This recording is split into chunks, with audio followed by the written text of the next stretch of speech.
ಬುದ್ಧಿರ್ಬಲಂ ಯಶೋಧೈರ್ಯಂ ನಿರ್ಭಯತ್ವಂ ಅರೋಗತ ಅಜಾಢ್ಯಂ ವಾಕ್ಪಟುತ್ವಂಚ ಹನುಮತ್ ಸ್ಮರಣಾತ್ ಭವೇತ್. ಆರಾಧ್ಯ ದೇವನಾದ ವೀರಾಂಜನೇಯ ಮನಸಾ ಸ್ಮರಿಸಿ ಶ್ರೀ ಕ್ಷೇತ್ರ ಬಂಗಾರಮಕ್ಕಿಯಲ್ಲಿ ಮಾರ್ಚ್ 31ನೇ ತಾರೀಕಿನಿಂದ ಏಪ್ರಿಲ್ 13ನೇ ತಾರೀಕಿನವರೆಗೆ ನಡೀತಕ್ಕಂಥ ಧಾರ್ಮಿಕ ಕಾರ್ಯಕ್ರಮ ಶ್ರೀದೇವರ ಪುನಃ ಪ್ರತಿಷ್ಠಾಪನೆ, ನೂತನ ಗೋಪುರ, ಸ್ವರ್ಣ ಕಲಶ, ಅದೇ ಪರಿವಾರ ದೇವತೆಗಳ ಪ್ರತಿಷ್ಠಾಪನಾ ಕಾರ್ಯಕ್ರಮ, ಎಲ್ಲ ಕಾರ್ಯಕ್ರಮದ ಕುರಿತು ನಾಡಿನ ಸಮಸ್ತ ಜನತೆಯನ್ನ ಸುದ್ದಿ ಮನೆ ಈ ಮಾಧ್ಯಮ ಮುಖಾಂತರವಾಗಿ ಆಹ್ವಾನಿಸ್ತಾ ಇದ್ದೇವೆ. ಎಲ್ಲ ಭಕ್ತಾದಿಗಳು ಈ ಕಾರ್ಯಕ್ರಮದಲ್ಲಿ ಭಾಗವಹಿಸಬೇಕು. 31ನೇ ತಾರೀಕಿನ ದಿವಸ ಧಾರ್ಮಿಕ ಕಾರ್ಯಕ್ರಮಗಳ ಆರಂಭವಾಗ್ತದೆ. 3ನೇ ತಾರೀಕಿಗೆ ಶ್ರೀದೇವರ ಪುನಃ ಪ್ರತಿಷ್ಠಾಪನೆ, ಎಲ್ಲ ಪರಿವಾರ ದೇವಗಳ ಪ್ರತಿಷ್ಠಾಪನೆ, ಸ್ವರ್ಣ ಕಲಶ ಸ್ಥಾಪನೆ ಈ ಕಾರ್ಯಕ್ರಮ ನೆರವೇರ್ತಾ ಇದೆ. 4-5ಕ್ಕೆ ಪ್ರತಿಷ್ಠಾಂಗವಾಗಿ ದೇವರಿಗೆ ರಥೋತ್ಸವಗಳು ನಡೀತದೆ. ತದನಂತರ 6ನೇ ತಾರೀಕಿನ ದಿವಸ ರಾಮನವಮಿಯಂದು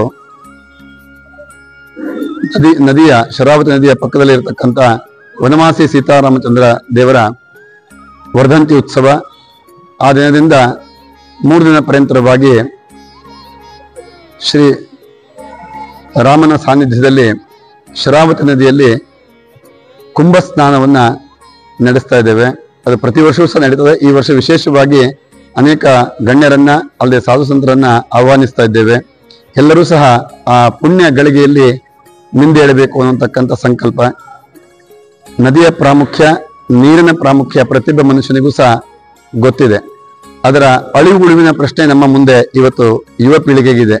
ಆದರೆ ನದಿಯನ್ನು ನಾವು ತಾತ್ಸಾರ ಮಾಡ್ತೇವೆ, ನೀರನ್ನು ತಾತ್ಸಾರ ಮಾಡ್ತೇವೆ. ಅದು ಆಗಬಾರದು. ಆ ನದಿಯೂ ಸಹ ಪೂಜನೀಯವಾಗಿರ್ತಕ್ಕಂಥದ್ದು, ಗೌರವಕ್ಕೆ ಅರ್ಹವಾದಂಥದ್ದು. ಹಾಗಾಗಿ ಅದಕ್ಕೆ ಗೌರವವನ್ನು ಸಲ್ಲಿಸುವ ಮುಖಾಂತರ ಅಥವಾ ನಾವೆಲ್ಲ ಸಾಧು ಸಂತರಲ್ಲಿ ಸ್ನಾನ ಮಾಡೋದ್ರಿಂದ ಉಳಿದಂಥವರು ನದಿಯ ಶುದ್ಧತೆಯನ್ನು ಕಾದುಕೊಳ್ಳಿಕ್ಕೆ ಬಹುಶಃ ಜಾಗೃತರಾಗ್ತಾರೆ. ಅದಿಲ್ಲ ಅಂತ ಆದ್ರೆ ನೀರು ಅಂದ ತಕ್ಷಣ ಹೊಲಸು ಮಾಡುವಂತ ಪದ್ಧತಿ ನಮ್ಮಗಳಲ್ಲಿದೆ, ತಾತ್ಸಾರ ಮಾಡುವಂತ ಪದ್ಧತಿ ಇದೆ. ಸಾಧು ಸಂತರು ಅಲ್ಲಿ ಸ್ನಾನ ಮಾಡ್ತಾರೆ ಅಂತ ಆದ್ರೆ ಅದೊಂದು ಪೂಜನೀಯವಾಗಿರ್ತಕ್ಕಂಥ ಸ್ನಾನ ಆಗ್ತದೆ. ಆ ಕಾರ್ಯದಲ್ಲಿ ಎಲ್ಲ ಭಕ್ತರು ಸಹ ಭಾಗವಹಿಸಿ ಆ ಕಾರ್ಯವನ್ನು ಯಶಸ್ವಿಗೊಳಿಸಬೇಕು.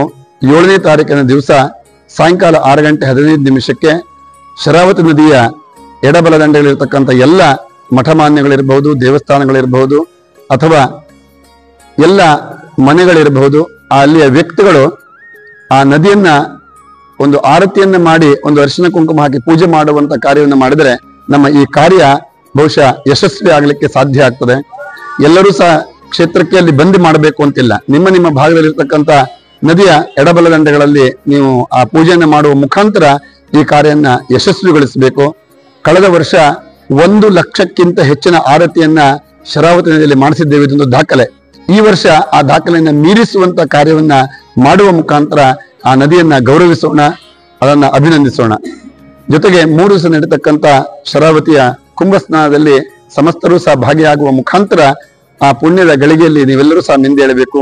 ಜೊತೆಗೆ 11ನೇ ತಾರೀಕು ಶ್ರೀ ಕ್ಷೇತ್ರದಲ್ಲಿ ಪುಷ್ಪರಥೋತ್ಸವ, 12ನೇ ತಾರೀಕು ಬ್ರಹ್ಮರಥೋತ್ಸವದೊಂದಿಗೆ 13ನೇ ತಾರೀಕಿಗೆ ಮಂಗಲ ಆಗ್ತಾ ಇದೆ. ಈ ಸಂದರ್ಭದಲ್ಲಿ ನಮ್ಮ ಕ್ಷೇತ್ರದಲ್ಲಿ ಸಾಂಸ್ಕೃತಿಕ ಚಟುವಟಿಕೆ ಸಂಬಂಧಪಟ್ಟ ನಿತ್ಯವೂ ಸಹ ಕಾರ್ಯಕ್ರಮ ನಡೀತದೆ.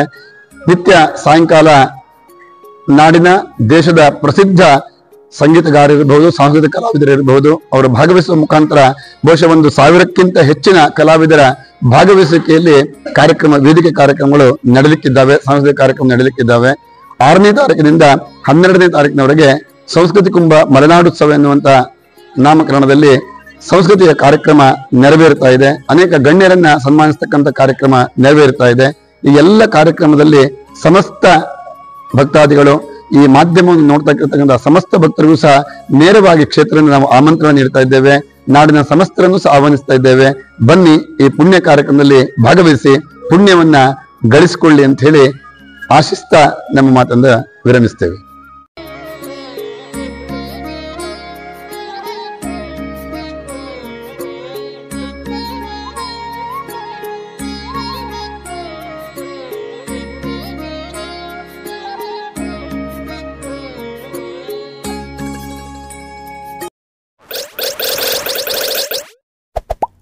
ಧನ್ಯವಾದಗಳು.